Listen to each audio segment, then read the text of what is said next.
Dear friends, ഇപ്പോൾ കഴിഞ്ഞ ദിവസം നമ്മൾ നിധി കമ്പനിയുടെ ഡെപ്പോസിറ്റ്സിൻ്റെ റൂൾസ് നമ്മൾ മനസ്സിലാക്കി. ഇനി ഈ ഡെപ്പോസിറ്റ്സ് ചെയ്യുമ്പോൾ അതിൻ്റെ ഇൻട്രസ്റ്റ് മാക്സിമം എത്ര, അതിന് TDS എങ്ങനെ എന്നുള്ളതാണ് ഇന്ന് നമ്മൾ ചർച്ച ചെയ്യുന്നത്.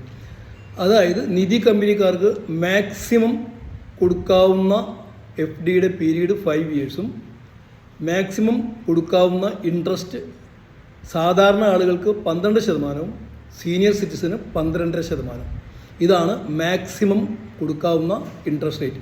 അതിൽ കൂടുതൽ കൊടുത്താൽ അത് നിയമവിരുദ്ധമാണ്.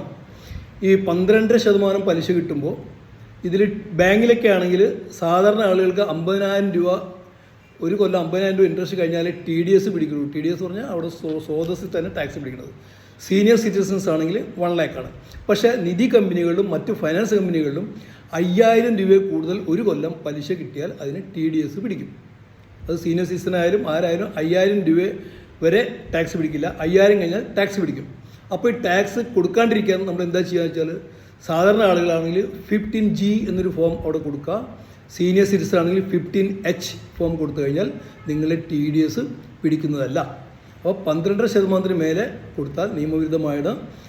അപ്പോൾ മാക്സിമം കൊടുക്കാവുന്ന റേറ്റ് 12.5 ആണ്. ഇതുപോലെയാണ് ലോണിൻ്റെ കാര്യം. ലോണുകളെന്ന് പറഞ്ഞു കഴിഞ്ഞാൽ 3 തരം ലോണുകൾ നമ്മൾ പറഞ്ഞു. ഗോൾഡിൻ്റെ ലോൺ എന്ന് പറഞ്ഞു കഴിഞ്ഞാൽ മാർക്കറ്റ് റേറ്റിൻ്റെ 80% ഇവിടെ ലോൺ കൊടുക്കാവുള്ളൂ.